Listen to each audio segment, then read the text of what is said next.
Krishna, Krishna Krishna, Hare Hare, Hare Rama, Rama Rama, Hare Hare.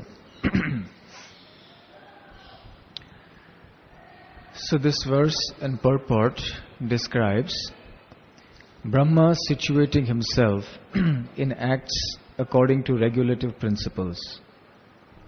Yaman, Niyaman. Yama means self-control, and Niyama means rules and regulations. So Brahma situated himself in accordance to strict discipline. And therefore, according to that, he qualified himself for that very exalted position in which he was situated as the creator of the universe, the topmost Jivatma in the universe.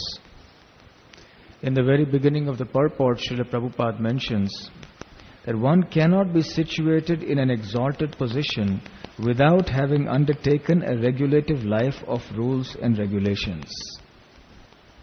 In other words, if anyone wants to be in any exalted position or aspires for that exalted position, then one has to very strictly follow the appropriate rules and regulations. This was an important element of Vedic culture.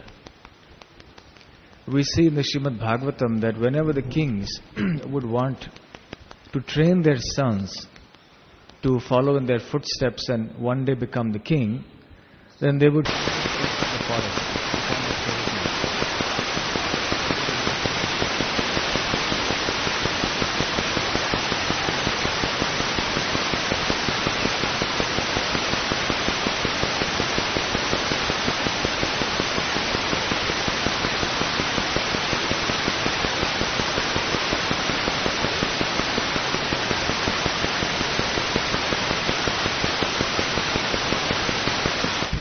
If anyone else has any mobile phones.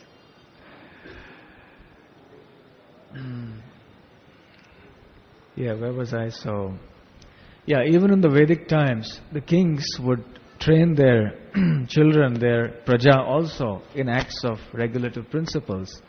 So we see the Daksha Prajapati, although he was a karmakandi, he was not exactly a devotee, he sent his 10,000 sons and subsequently his 1,000 sons to perform austerities under very strict regulations.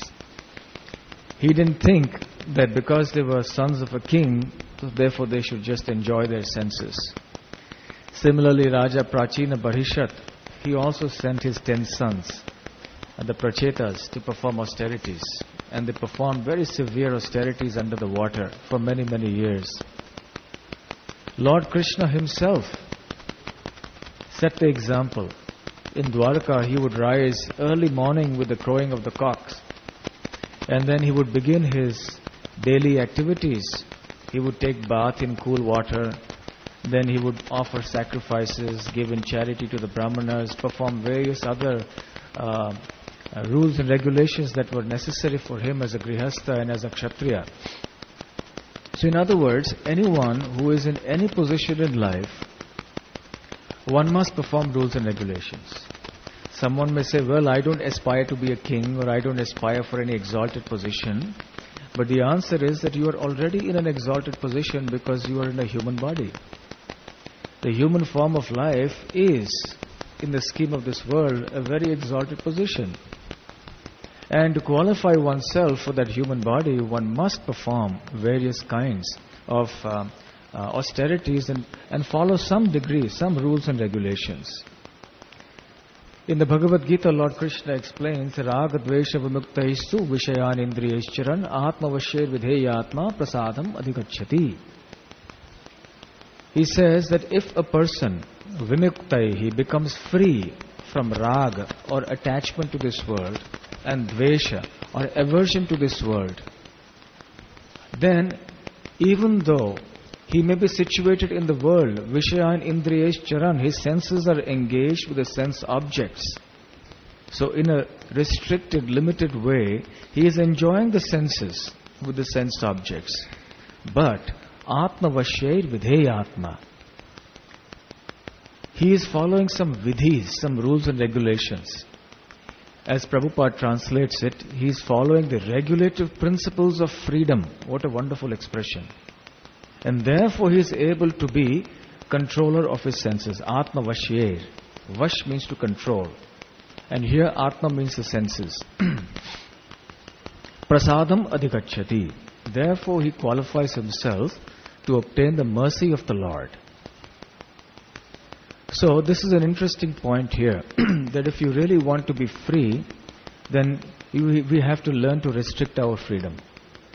By curtailing our freedom now, we can actually understand what is real freedom on the spiritual platform. Because so-called freedom on the material platform only leads to more bondage. Whereas following the rules and regulations according to the scripture actually leads one to the platform of complete freedom under the shelter of the Supreme Lord in the spiritual world. And therefore one obtains the mercy of the Lord. Prasadam adhikachyati. Srila Prabhupada explains that mercy means that the devotee is convinced that he or she must act only for the satisfaction of the Lord and only according to the instructions of the Lord, not for one's own satisfaction. Therefore, Srila Prabhupada says that such a devotee may be willing to do anything and everything for the satisfaction of the Lord, even if that thing seems to be very undesirable to that devotee. On the other hand, such a devotee may avoid doing something if that is the order of the Lord, even if in ordinary circumstances the devotee would have done that.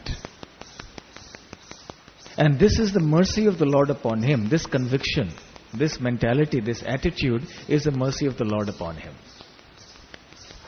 So this devotional attitude whereby one simply works for the pleasure of the Lord, that is obtained only by the mercy of Krishna. It's not an ordinary thing.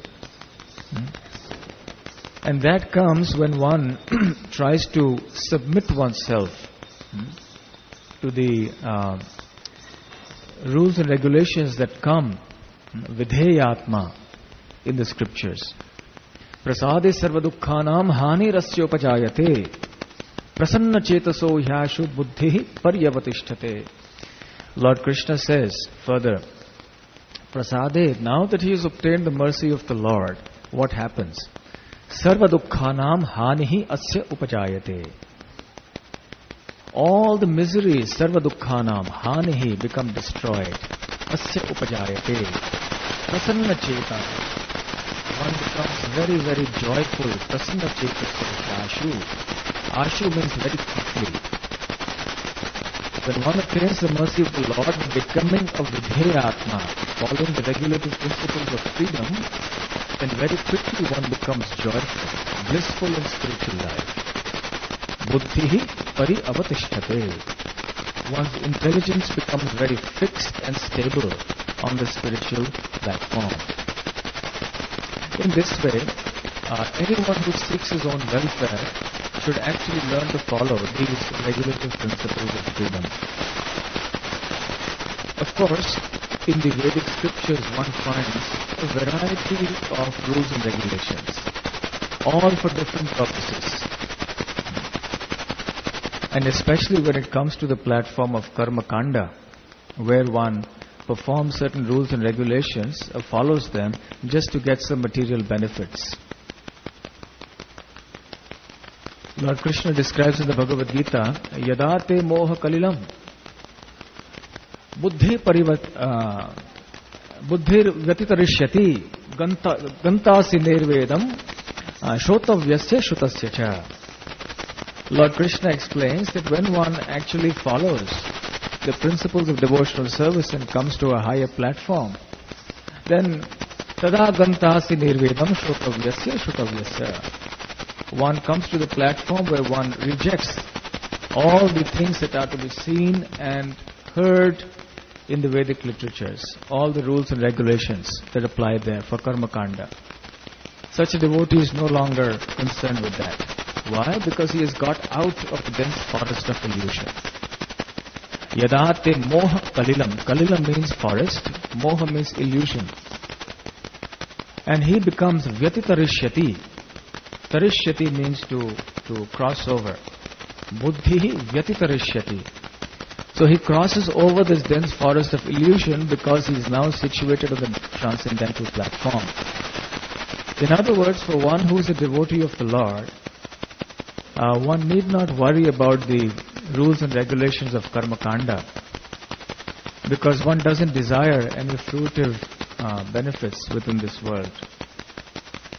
In that very purport, Srila Prabhupada quotes a very nice verse from Madhavendra Puri, which demonstrates that a person situated on the transcendental platform has no further interest for the rules and regulations that pertain to the lower platform of fruitive enjoyment.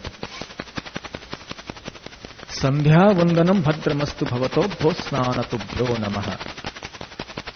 He says, oh Sandhya vandana. You know, as Brahmanas, one does 3 times prayers at the 3 Sandhyas. At dawn, at midday, and also at sunset. So one chants the Gayatri mantras and so on. So for a Brahmana, these are considered very important parts of his daily regulative principles. So Madhavendra Puri is saying, Sandhya Vandanam Bhadramastu Bhavato. All glories to you, Sandhya Vandanam. But I have no time for you, I'm sorry. Dhosnana Tubhyo Namaha.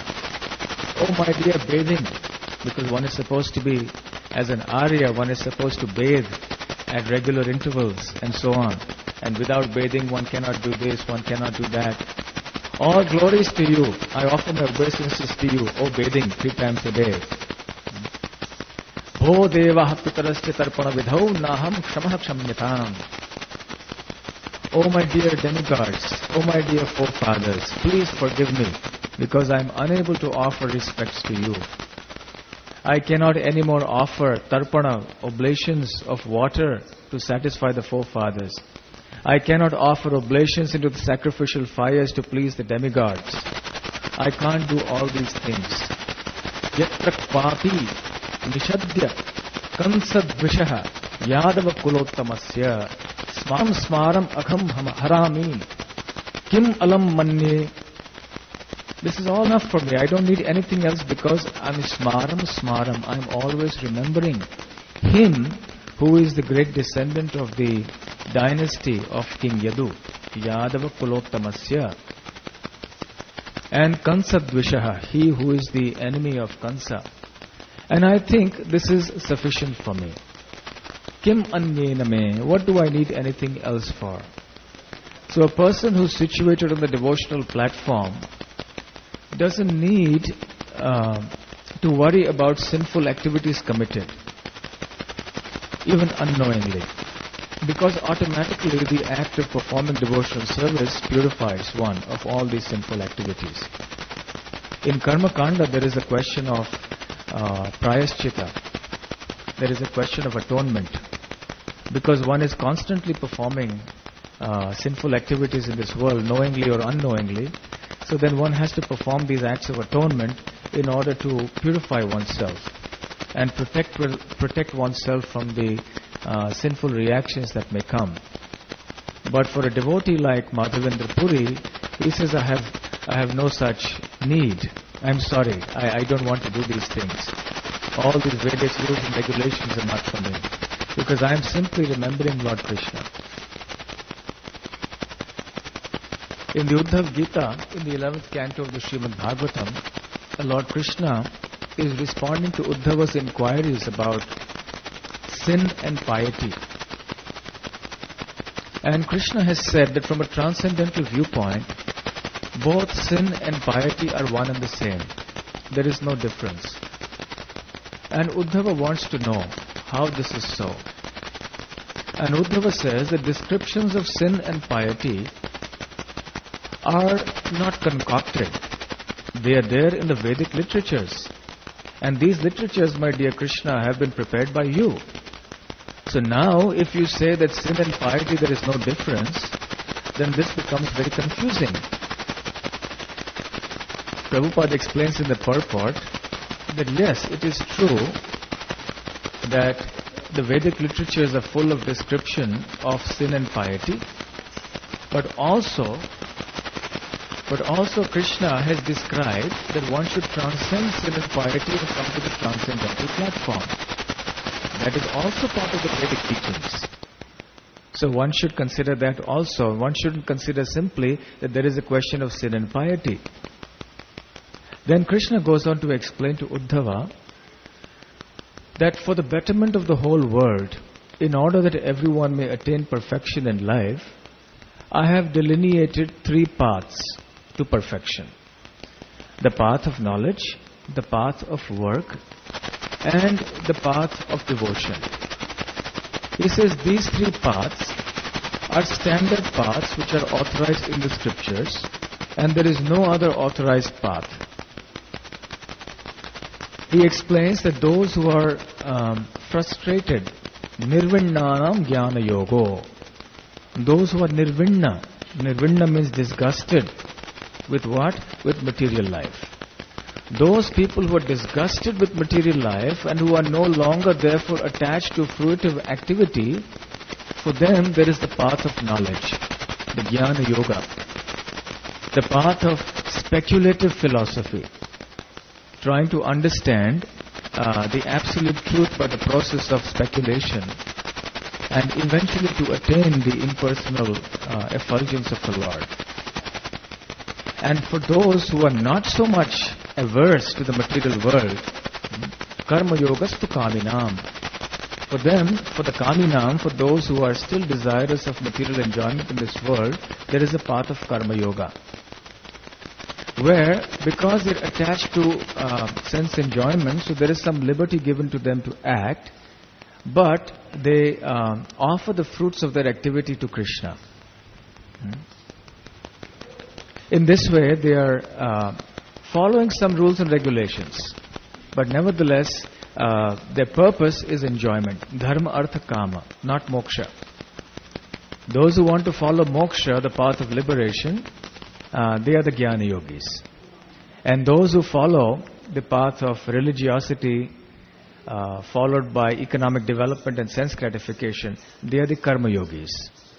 Following the principle of yajñārthāt karmano anyatra lokoyam karma bandhana tadartham karma kaunteya mukta sangha samachara. That all activities have to be performed for the satisfaction of Lord Vishnu, otherwise they become a source of bondage. So in this way, Lord Krishna said, these are the 2 of the 3 paths. The jnanis, they are disgusted with material life, they are no longer interested in fruitive activity, so therefore they give up this world and they try to obtain the impersonal Brahman. On the other hand, there are those who are somewhat attached to this world. They want to enjoy the fruits of their activities, and therefore they take shelter of the process of offering the fruits of those activities to Krishna and then go on with their enjoyment, regulated enjoyment. As opposed to these 2, one who are averse and one who are attached, there is one, the 3rd category, who are neither averse nor attached. And these are the devotees. They follow the path of devotion. So Krishna says, by some stroke of good fortune, if somehow or other one becomes attached to the path of hearing and chanting the glories of the Lord, then one rises beyond this platform of being disgusted with the world or being attached to the world for one's own satisfaction. One now only wants to hear and chant about Krishna. And in this position, neither is one critical of the way the world is, nor is one attached to exploiting the world for one's own resources, for one's own enjoyment. So Krishna gives this very wonderful analysis in his Uddhav Gita, and then eventually he says, Tavat karmani kurvita na nirvidyeta yavata mat katha shravanado va shraddha yahu na jayate. Till such time as one has not aroused within oneself mat katha shravanado va, attachment for hearing and chanting mat katha, Krishna says, the glories of Krishna, and one has not become aloof from fruitive activity, tavat karmani kurvita, one should not neglect the regulative principles of the Vedic injunctions. In other words, till such time as one has become fixed in Krishna consciousness, one has developed firm faith in the process of bhakti, one has developed so much taste in hearing and chanting about Krishna that one doesn't have any taste for fruitive activity. Till such time, one should not neglect the rules and regulative principles according to the Vedas. Vasudeva Bhagavati Bhakti Yoga Prayojitah Janyatya Ashu Vairagyam Jnanam Tuyat Ahitukam. In this verse of the Bhagavatam, it is explained that when one develops bhakti, Vasudeva Bhagavati Bhakti Yoga Prayojitah. When one develops devotional service to Lord Vasudeva or Lord Krishna, Jnana and Vairagya, knowledge and renunciation, come automatically.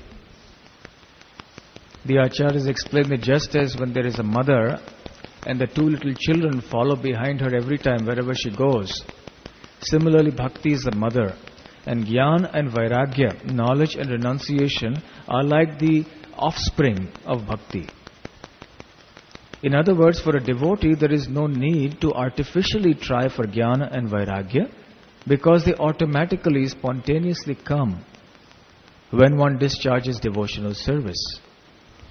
So the Vaishnavacharyas explain that unless one is situated on this platform, Vasudeva Bhagavati Bhakti Yoga Prayojitaha, unless one is on this platform, one should not neglect the rules and regulations of the scriptures. And if one does so, Krishna explains elsewhere also, that one will consider, he will consider one to be an offender and one who is disobeying his orders. One is not a Vaishnava, Krishna says elsewhere. So one should not take the rules and regulations of the scriptures very lightly. So devotees are very discriminating. Devotees select only those rules and regulations amongst that are given in the scriptures that are conducive to one's Krishna consciousness. Not that they are whimsical in accepting or rejecting rules and regulations. Smartavya satam Vishnur vismartavyo na jatu chit sarve vidhi nishedasyur etayor eva kinkaraha. The Puranas say that one should always remember Krishna. Smartavya satatam Vishnuhu. Satat, always. Smartavya, one should remember. Vismartavyo na jatu chit. One should never forget Vishnu or Krishna. Sarve vidhi nishedhasyur etayor eva kinkara. There is vidhi and there is nishedha. Vidhi means a rule and nishedha means a prohibition. For every rule, there is a prohibition. There is a corresponding prohibition. So, the rule is always remember Krishna, the vidhi. And the prohibition is that corresponds to that, never forget Krishna. So both things go together. The vidhi and the nishedh, the rule and the prohibition go together. And within this one rule and within this one prohibition are contained all the other rules and regulations of the scriptures. In other words, if someone is very sincerely striving for always remembering Krishna, never forgetting Krishna, then one is actually in effect following all the rules and regulations of the scriptures. At that stage, of course, one is not obliged to follow so many other miscellaneous rules and regulations. Those who try to neglect rules and regulations do so because their intelligence is not yet purified. Buddhihi paryavatishthate. An impure mind cannot understand one's own position. What a dangerous and troublesome situation we are in this world. This material world is full of misery, full of danger at every step. And the body is simply a source of misery. Because of impure intelligence, one somehow tends to think that this body can still be a source of happiness. King Kulashekar in the Mukamala Stotra has this very wonderful prayer which Bhakti Vinod Thakur also quotes in his Sanmodhan Bhashya. Bhakti Vinod Thakur speaks a lot on this verse. Idam shariram shatasandhi jarjaram patatyavashyam parinamapeshalam kim aushadhim pritchasi moodha durmate niramayam krishna rasayanam piba. King Kulashekar is reprimanding, admonishing the materialistic people of this world. And he says, Moodha durmate, O foolish person, what for are you keeping on taking medicines to cure your body? Take this medicine, this tonic, this rasayana of Krishna. Krishna rasayanam piba. Drink this nectar. And that will protect you from all diseases. If you think that simply by taking all kinds of pills and capsules you're going to cure yourself, you are mistaken. For the real ultimate disease, the ultimate medicine is Krishna Rasayana. So immerse yourself in the devotional service of the Lord by understanding the reality of your situation. What is the reality of your situation? Idam shariram shatasandhi jarjaram. That this body, in course of time in old age, it will get stiffened, the joints will get stiffened with old age. Parinama peshalam, the beauty of this body is fleeting. The beauty will be destroyed in course of time. Patatyavashyam, death is certain, destruction for the body is certain. So therefore now take Krishna Rasayanam. Don't take all these other medicines. It doesn't mean that we shouldn't take medicines, but the point is that we understand that the ultimate medicine is Krishna Rasayana. At the same time, another understanding of this Kim Aushadhim Pritchasi, why are you taking this medicine, or what medicine are you taking, is that King Kulashekar is asking the people of this world, now this is your condition, this is your predicament in life. What are you doing about it? What remedy are you looking for? In the Srimad Bhagavatam, when Vidur learns about the battle of Kurukshetra being over, he decides to come back. He returns to Hastinapur. The Pandavas are very overjoyed to see him. They welcome him with sweet words and great affection. Vidur, however, has nothing more to do with these family ties and with all this affection.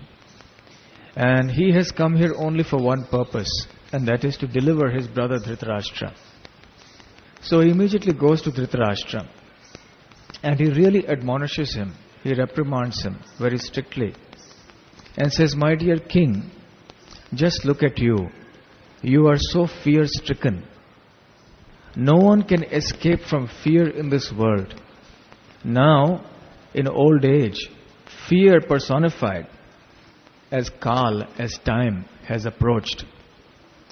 No one can be saved from the ravages of time. In course of time, everything is taken away from everyone. Now your sons are gone, your family members are gone, but still you are so attached to this situation that you want to stay in the house of them, of those whom you have tried to destroy, and whose wife and daughter you have tried to disrobe. You are staying here just like a dog and taking crumbs of bread from Bhima.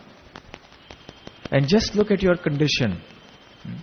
You were born blind, and now you have become hard of hearing. You are coughing up mucus. Your joints have got stiffened. Your teeth are all loose and falling out. Your body is about to be destroyed, but still you are here attached to your position. So leave immediately. What are you doing about this situation? Come on, come with me. Leave. And then Vidur took Dhritarashtra and Gandhari out into the Himalayas, and Dhritarashtra ultimately attained the perfection of life. In other words, When one understands and contemplates upon one's situation or position in this world, then one will come to the conclusion that one must take shelter of Krishna. One must do something about it. One must kim aushadhim prichhasi. What remedial measure are we taking? And that is the process that we are given to start with of sadhana bhakti. The process of sadhana bhakti involves following a certain discipline to attain pure love of God. Narad Muni defines sadhana bhakti in the Srimad Bhagavatam as yena kena prakarena manah Krishna niveshayet. That by any means, by hook or by crook, one should always remember Krishna. Sadhana bhakti has two parts. The first part is Vaidhi bhakti, where one is supposed to follow rules and regulations out of obedience. There is no question of refusal. One follows the instructions of Guru, Sadhu, Shastra. One may not have any taste for those rules and regulations, but nevertheless, very obediently, without refusing, one follows them. And gradually as one advances, one comes to the path of Raganuga Bhakti, where one performs those rules, follows those rules and regulations, but with spontaneous devotion. One doesn't have to be asked to do it. So by slowly following these rules and regulations, one comes to a higher and higher platform of love of God, eventually. From Raganuga Bhakti, which is still in the stage of Sadhana Bhakti, one comes to the stage of Bhava Bhakti. From Bhava Bhakti, one comes to the stage of Prema Bhakti. In this way, one attains perfection of life. And even after attaining these higher stages, it is not that one gives up the rules and regulations of Bhakti. And this is demonstrated by our Acharyas. Sankhya Purvaka Nama Gananati Bhi. The 6 Goswamis, they would always follow the rules and regulations very strictly. Sankhya Purvaka, they would count everything. They would circumambulate Govardhan or Vrindavan a prescribed number of times. They would chant on their beads a prescribed number of times. They would offer obeisances to others a prescribed number of times. They were very strict. Raghunath Das Goswami's sadhana was said to be like a line in stone, Pashanira Rekha. He was so strict about his rules and regulations. When Mahaprabhu came to Haridas Thakur, and Haridas Thakur was very old, and he was lying down, unable to even get up, Mahaprabhu told him, now Haridas, you've already achieved the perfection of following all the rules and regulations. Now you don't have to do this anymore. So you take it easy. Haridas Thakur refused.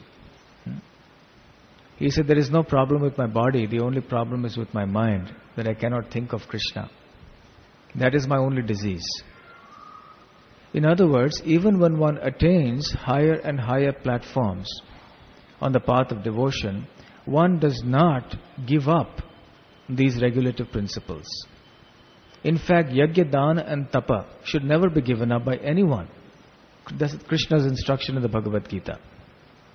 Yajna is sacrifice, Dana is charity, and Tapa is austerity. So these 3 things are never to be given up. On the path of devotion, Yajna means the chanting of the holy names. Nama Sankirtana Yajna. Dan or the charity means to give Krishna consciousness to others. And Tapa means austerity. Austerity means to perform all those things that are conducive to the development of our Krishna consciousness, whether or not we like those things. So such rules and regulations are necessary for us in this conditioned state of life to lift us to the higher platform, buddhir vyatitarishyati, to go beyond to the transcendental platform. Brahma, being the most intelligent being in this creation, is very obedient to his guru. He is not argumentative, and therefore he gets a very good disciple like Narad Muni, who is also very meek, submissive, humble and obedient. Brahma is very strictly following the regulative principles that he has learned from his guru, the Supreme Lord. Very faithfully, he executes the orders that he has received. And that is why Brahma is so exalted. Brahma has qualified himself for that position by his complete and utter obedience to his superiors. This is devotion. This is the path of devotional service. In fact, this is the path of human civilization. Human civilization will not remain human civilization until there is the culture of obedience to one's superiors. And if the superiors are properly situated on the path of dharma, then naturally this becomes a very wonderful situation where the ultimate goal of life can be achieved. So Brahma is the main acharya of our sampradaya, and he is setting the example for us. And therefore Prabhupada concludes this purport by saying, the pure devotees of the Lord, like Brahma, and persons in the chain of disciplic succession, do not do anything to instruct their subordinates without acting accordingly themselves. So Brahma is a real acharya. Acharya means one whose acharan or behavior is perfect, who acts according to his speech, who practices what he preaches. So Brahma, as the ideal acharya, has now commenced his austerities further, his following of the rules and regulations to enable him to fulfill the purpose of the Lord. Okay, so we'll stop here. Are there any comments or questions? Yes. Yes, please.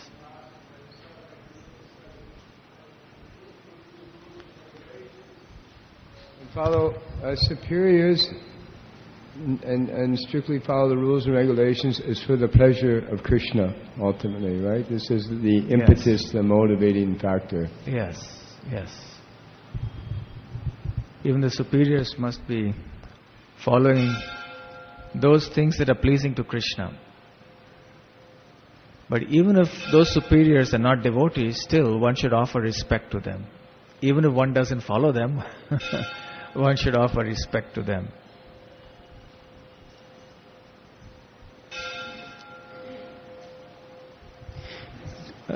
Devamrita Prabhu, thank you for class. My question is, which can be, for this age, present age, today age,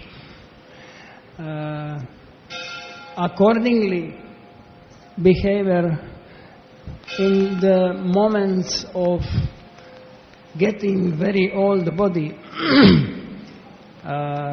Let's say Dhritarashtra's example and his wife Gandhari and all other wives of saintly kings who were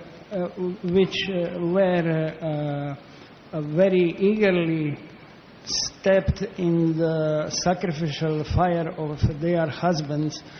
So, but what we can do in this age if really our body comes very, very old? Yeah, we're all one day going to come to that state, isn't it? Where we're unable to follow the rules and regulations as strictly.